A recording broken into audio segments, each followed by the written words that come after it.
Halo teman-teman.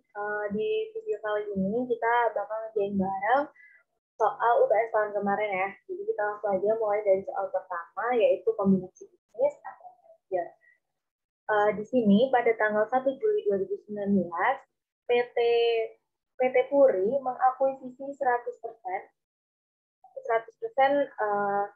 saham PT Sari dengan membayar uang tunai sebesar 450 juta rupiah, kemudian menyerahkan tanah yang harga perolehannya adalah 100 juta, tapi nilai wajarnya 240 juta, dan juga menerbitkan saham sebanyak 12.000 lembar dengan nilai wajar 25.000 per lembar.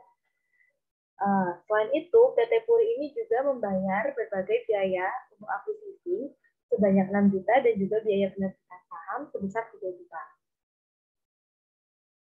Nah, kalau ada selisih nilai investasi dari PT Puri atas aset metalnya si PT Sari akan diidentifikasi sebagai perbedaan nilai wajar dan nilai buku atau book value. Kalau masih ada sisanya, nanti akan dialokasikan sebagai goodwill atau gain on bargain purchase. Langsung aja kita ke soal yang pertama. Di sini kita diminta untuk menentukan investment cost atau imbalan yang dikeluarkan oleh PT Puri untuk memperoleh 100% saham dari PT Sari. Kita lihat di sini. Tadi, ini tadi si PT Puri membayar uang tunai sebesar 450 juta. Berarti dia mengeluarkan cash sebesar 450 juta. Kemudian, dia juga menyerahkan tanah dengan harga perolehan 100 juta dan nilai wajarnya 240 juta. Nah, karena pada saat mengakuisisi yang kita catat itu adalah nilai wajarnya, jadi di sini nilainya dihitung atau dicatat sesuai dengan nilai wajarnya, yaitu 240 juta rupiah. Kemudian si PT Puri juga menerbitkan saham sebanyak 12.000 dan nilai wajarnya 25.000 per lembar. Nah, di soal juga kita tahu kalau sahamnya PT Puri itu nilai parnya adalah 10.000 per lembar. Jadi, untuk menghitung share capital ordinary-nya adalah jumlah lembar saham yang diterbitkan dikalikan dengan nilai parnya. Nilai parnya adalah 10.000 dan jumlah saham yang diterbitkan 12.000, jadinya adalah 120 juta. Nah, untuk menghitung sisanya tadi kan nilai parnya 10.000, sedangkan nilai wajarnya 25.000. Nah, itu sisa selisih 15.000-nya dimasukin ke mana? Selisihnya akan dimasukin ke share premium ordinary. Di sini. Di selisih antara nilai wajar dan nilai parnya dikalikan dengan jumlah lembar saham yang diterbitkan. Jadinya 180 juta rupiah. Kalau udah hitung semua, kita bisa tahu investment cost-nya adalah 990 juta. Kemudian si PT Puri ini juga mengeluarkan biaya untuk akuisisi sebesar 6 juta. Nah, biaya akuisisi ini nantinya akan diakui sebagai investment cost atau investment expense. Sedangkan biaya yang terkait dengan penerbitan saham sebesar 3 juta akan diakui sebagai pengurang share premium ordinary. Kemudian yang nomor 2, soal nomor 2, di sini tentukan jumlah excess antara imbalan dan aset bersihnya di PT Sari. Nah, untuk cari excess value, caranya adalah mengurangkan investment cost dengan book value net assetnya. Kita tahu book value investment cost-nya adalah 990 juta. Kemudian book value net assetnya, aset netonya, kita bisa lihat dari sini nih. Book value net asset itu apa sih?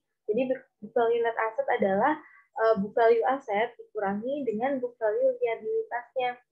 Jadi di sini 1.080 juta dikurangi 260 juta, hasilnya adalah segini, 820 juta. Nah, kalau udah ketemu book value dari aset netonya, kita jadi bisa tahu nih aset value-nya berapa, tinggal dikurangi. Nah, jadi 990 juta dikurangi 820 juta adalah 170 juta. Nah, di sini aku sekalian hitung buat goodwill-nya. Di sini perbedaannya sama excess value di mana? Yaitu pengurangnya. Kalau tadi di excess value, dia dikurangi dengan book value net assetnya. Kalau di goodwill atau bergain on gain on bergain purchase, itu dia dikuranginya sama fair value dari net assetnya. Gitu. Bedanya di situ doang. Jadi lihat investment posisinya 990 juta, kemudian net asetnya, fair value net asetnya adalah ini 1.107.000.000 dikurangi sama 250 juta, hasilnya 857 juta.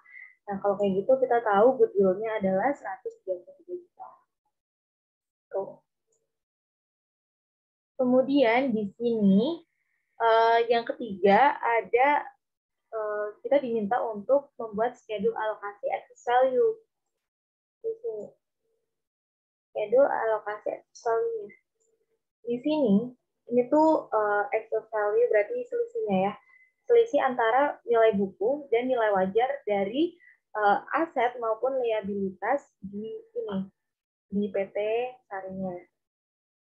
Yang pertama, itu account receivable. Di sini account receivable-nya book value-nya 140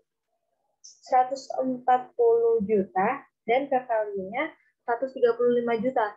Ada selisih 5 juta di mana book value-nya lebih tinggi atau over value. Nah, di sini kita mau menyesuaikan ke fair value-nya. Nah, kalau ada book value 140 juta, kita mau sesuaikan ke fair value 135 juta, berarti dikurangi 5 juta. Kemudian yang inventory, di sini inventory-nya di book value 210 juta dan nilai wajarnya 220 juta. Berarti ini undervalued ya, karena book value-nya lebih rendah daripada fair value-nya. Terus kalau kita mau menyesuaikan ke fair value, berarti dia ditambah 10 juta. Yang lain juga sama, di sini dicatat 60 juta, kemudian nilai wajarnya 110 juta, berarti di sana ada undervalued juga.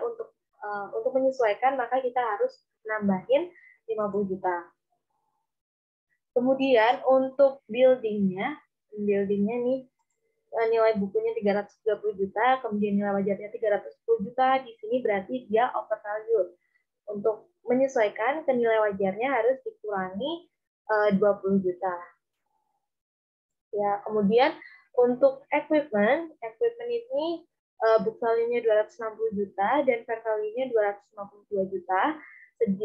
Jadi kalau mau menyamakan ke fair value ini harus dikurangi sama 8 juta.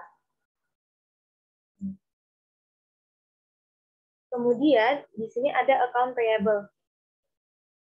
Account payable-nya di book value 70 juta, di fair value-nya 60 juta, jadi ada selisih 10 juta di sana. Cuman kalau liabilitas ini beda ya sama yang di aset. Kalau di aset ini tadi kan kalau misal book value-nya lebih tinggi terus fair value-nya lebih rendah, berarti dikurangi gitu kan. Sedangkan kalau di liabilitas ini kebalikannya gitu. Jadi kayak gini, kalau di aset ini kan harusnya dikurangi 10 juta ya. Nah, sedangkan kalau di liabilitas itu dia ditambah 10 juta gitu. Kemudian notes payable-nya di sini overvalued, jadi ditambah juga. Kemudian ada liabilities-nya di sini undervalued. Nah, kalau undervalued untuk liabilitas malah dikurangi gitu. Nah, jangan lupa untuk masukin goodwill di ini alokasi excess value-nya. Karena kalau nggak dimasukin ini nanti hasilnya nggak akan sama nih excess value yang di sini sama yang di sini. Oke. Dah, itu kita lanjut ke soal berikutnya yaitu nomor 4. Kita diminta untuk bikin jurnal. Jurnal nih. Oke, yang pertama kita mau bikin jurnal saat pembelian atau akuisisi. Di sini karena kita melakukan investasi ke PT Sari, maka akun investment in PT Sari akan bertambah. Sebesar berapa? Sebesar investment cost-nya, yaitu 990 juta. Kemudian, saat melakukan investasi tersebut, PT Puri ini mengeluarkan aset apa aja? Kita lihat ke sini. Yang pertama, dia ngeluarin cash sebesar 450 juta. Kemudian, dia ngeluarin land sebesar 240 juta. Tetapi 240 juta ini adalah nilai wajarnya ya, harga perolehannya itu adalah 100 juta. Nah, jadi kita untuk mencatat di sininya, land itu dicatat sebesar harga perolehannya di jurnalnya ya. Nah, terus 140 jutanya kemana? 140 jutanya akan masuk ke sini nih. Gain on disposal of land. 140 juta. Tuh. Kemudian ada ini, ada biaya-biaya lain. Yang pertama ada biaya expense, biaya akuisisi. Nanti akan diakui sebagai investment expense. Ini 6 juta. Kemudian ada biaya penerbitan saham. Di sini nanti akan mengurangi share premium ordinary. Jadi share premium ordinary-nya di debit 3 juta. Nah, untuk kreditnya adalah tes besar total ini 6 juta sama 3 juta. Jadinya 9 juta. Nah, kemudian karena ini sebenarnya seluruh jurnal PT Puri ya.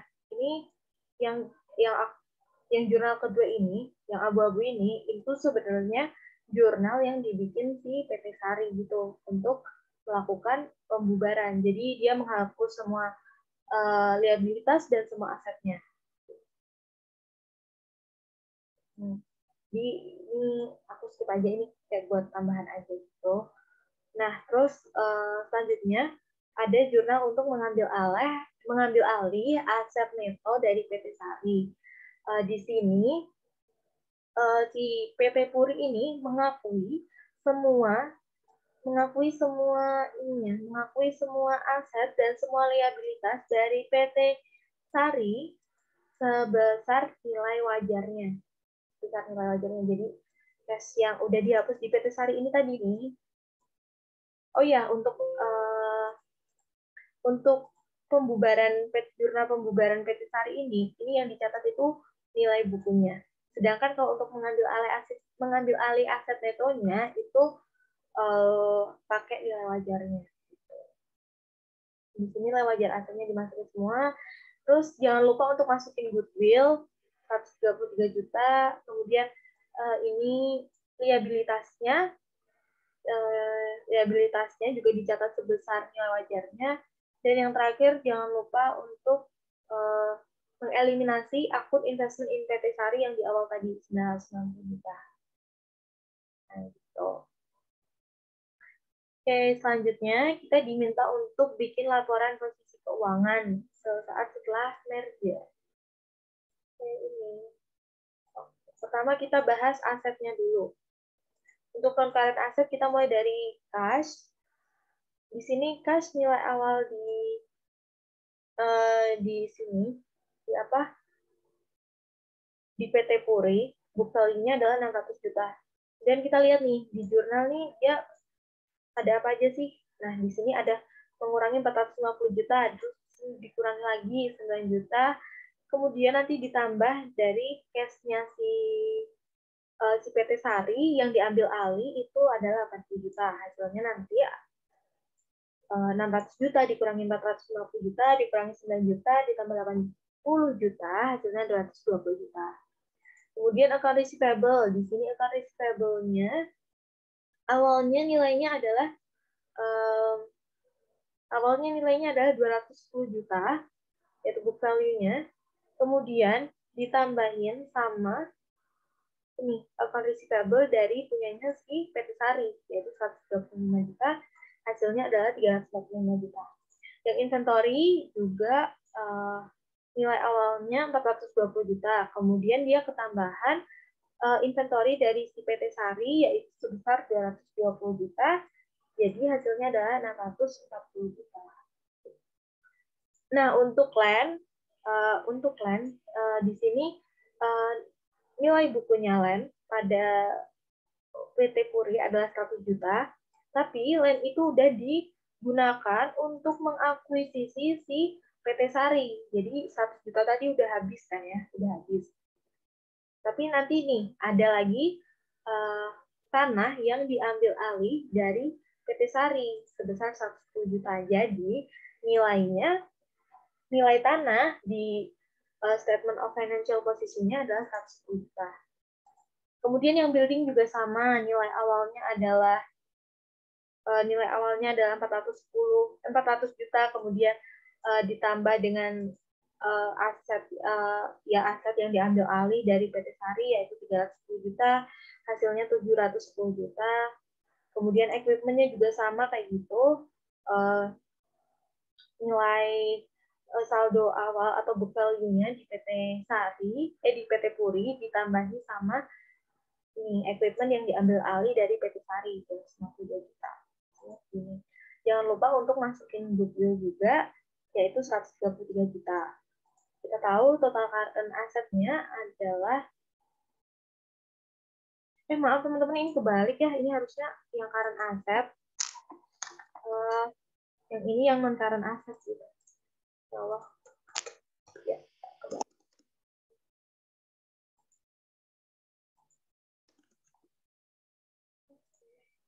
Nah, di sini kita tahu kalau dia dijumlahin semua, total asetnya adalah 2,721 miliar.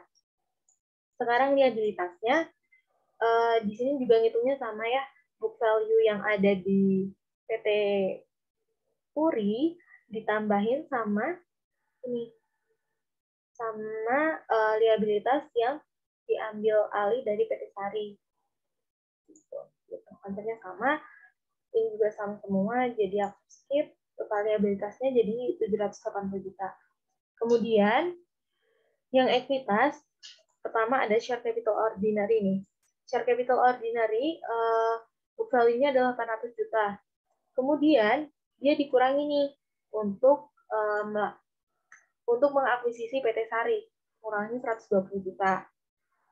Kemudian dia kayak gitu, nggak ada tambahan lagi dari pengambil alihan aset netonya. Jadi jumlahnya adalah bukan dikurangi ya, tapi ditambah karena ini ekuitas, kalau dikredit juga berarti artinya nambah gitu. Jadi tadi awalnya adalah 800 juta, kemudian ditambah di sini untuk mengakuisisi PT Sari 120 juta, jadi totalnya 120 juta. Kemudian yang share premium ordinary juga sama. Di sini share premium ordinary-nya 250 juta, kemudian ditambah lagi ketika si PT Puri ini melakukan akuisisi PT Sari, ditambah 180 juta. Kemudian jangan lupa untuk dikurangi 3 juta dari biaya terkait penerbitan saham. Hasilnya adalah 427 juta. Kemudian ada return earning. Return earning-nya adalah 594 juta. Dari mana?